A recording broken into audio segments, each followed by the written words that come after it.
Thank you and good afternoon. This is Sam on for Sam's Sports Report. Today's date is Monday, January 19th.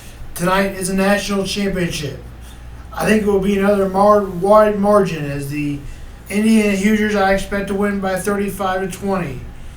And it'll be their first championship since I think the 60s. And one of the worst programs in a while it was like 2 or 3 years ago.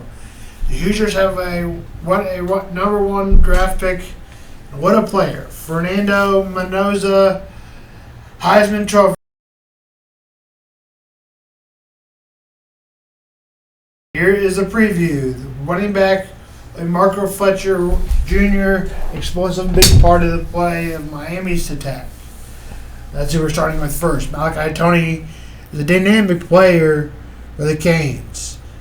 Defensive line, Ruben Bryan Jr. is a pass rusher for Miami. Offensive line Fernica Fernance Anchor is a Miami offensive lineman to prevent the holes. Indiana Hoosiers players to watch out for. Quarterback Fernando Mendoza, Heisman winner. We just talked about him. He is the centerpiece of the offense. Running back Roman Hamby and Kyle Black, versatility running game. Wide receivers, Ira Senton and Omari Cooper, Mendoza's top targets. Defensive back, D'Angelo Pounds, standout cornerback, top of the Indiana secondary.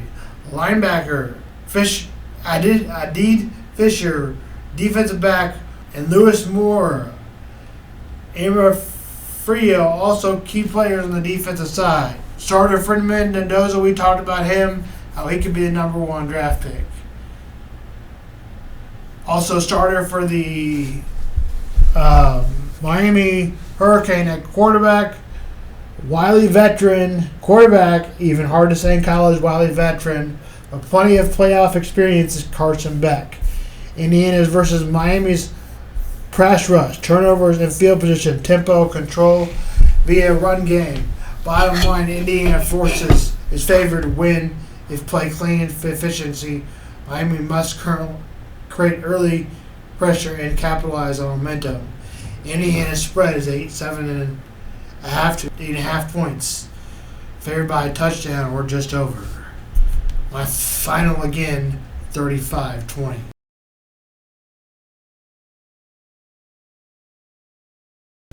Here's a Saturday and Sunday podcast of those.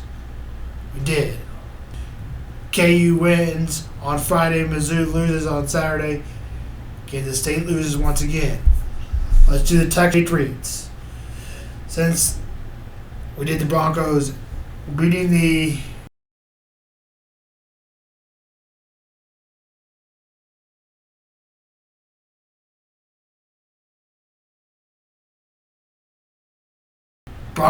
Bills, but not without a suffering quarterback injury.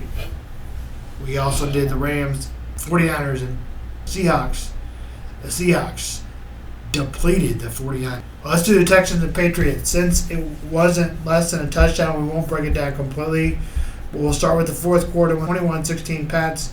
However, the Pats would score a touchdown, and that one handle a catch in the end zone, both feet down, 28-16 after 4 punts in a row, a turnover on downs, officially wrapped up the game 28-16, Patriots over Texans. Texans controlled the game with a better execution.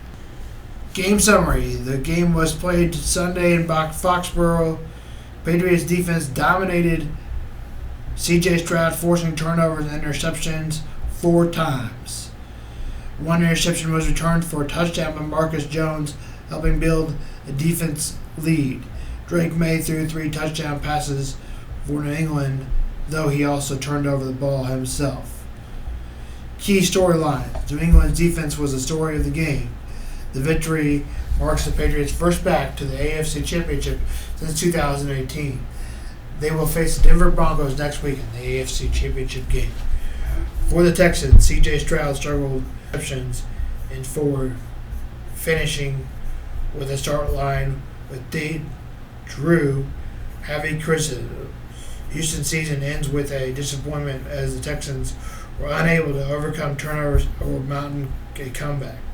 Standout defender Will Anderson Jr. had a strong performance at making his presence felt despite the loss. New England Patriots will play the Denver Broncos in the AFC Championship game for a chance to reach the Super Bowl. The Texans conclude their season following a season loss in the divisional round. Now we go on to the Bears and Rams. On the first drive, it was a touchdown by the Bears. On the first drive, the Bears had a lot of turnovers, and that came on one on the first drive. A 20-yard pass to Jordan Washington, and then that included a 16-yard, a 4-yard touchdown to finish off that drive. The Bears would come back with a touchdown, 2 punts in a row, and turnover on downs for the possessions. A field goal that tied it at 10 before it went to halftime. To the third quarter, no points, a punt, and a touchdown, 17-10. There was no way I thought he'd complete this pass, did Caleb Williams, with a fadeaway throw, a jumper found a guy, heater thrown, touchdown that would tie the game. In overtime, the Rams would open it up with a punt and a chance for Bears to win it. However, that was in not great field position where the receiver was supposed to keep going deep. Instead, he went out and flat. That interception, eventually former Missouri Tiger Harrison Mevis would knock it through, a 42-yard winner. The Rams handle it. Here was a call of the Rams. Mevis at 42, online, and it's good! And the Los Angeles Rams go to the championship game with an overtime win in Chicago. Mevis at 42.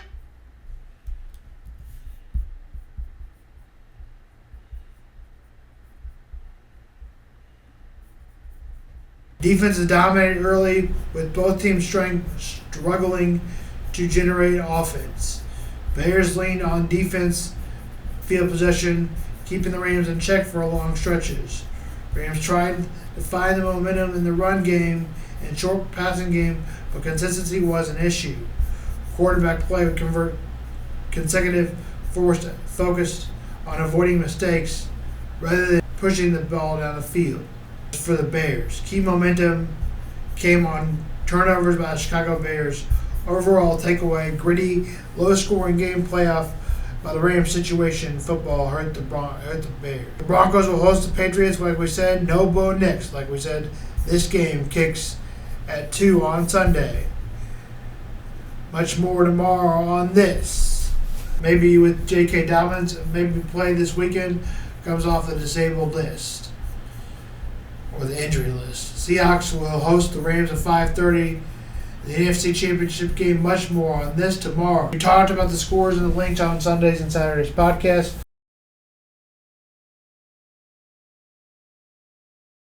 Let's go through the notes of the coaching hearing. John Harbaugh, he becomes the highest paid coach in football, and one of them in the New York Giants. The Bills are moving on from coach John McDermott after a loss on Saturday in the divisional round. It must have been like he had to go to the AFC Championship or he was out. Tough way to end in Buffalo. The insider, according to officials and according to reports, the Bills are expected to hire Brian Dable. The Falcons are set to hire former Browns coach Kevin Stefanski. This became official. More on this tomorrow. Running backs. Coach for the Bears. The Chiefs should hire Eric Bieniemy. That is expected to come true. Running back coach for the Bears. Eric Bieniemy used to coach the Chiefs in 2018. He won 2 Super Bowls. So bringing back the old to get some player discipline is what Patrick Mahomes asked for in his press conference. Or after coming off the torn ACL, it was a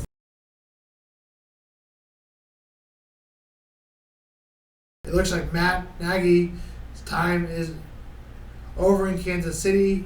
He may be hired for the Titans head job, according to reports.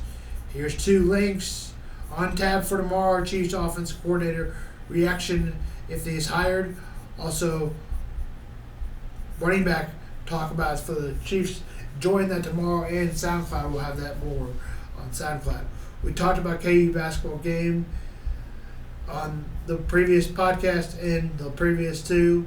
We'll talk Kansas tomorrow and Mizzou and Kansas State as they all square off tomorrow. This is Sam Vaughn for Sam Sports Report. Today's date is January 19th, 2026. This is Sam Vaughn.